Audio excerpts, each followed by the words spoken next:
Hey guys, how are you? Hope you will be fine and healthy. This is Engineer Ansar, the project manager of ATB Construction Company, Dubai. Today I'm going to show you an advertising board of my construction site.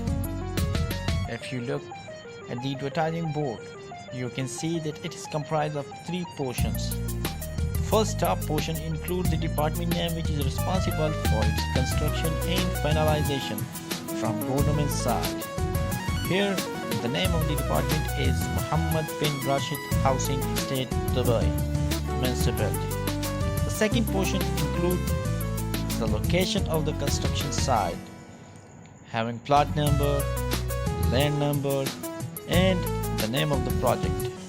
Here the name of the project is written in Arabic language, which means the modification, addition to existing villa and its maintenance.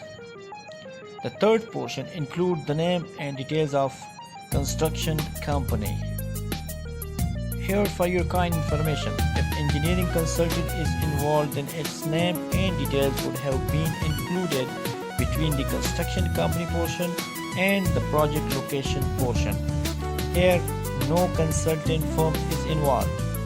That's why engineering consultant portion has not been included. That's enough for today guys. Stay connected. Thanks for watching. Subscribe our channel Practical Site Civil Engineering.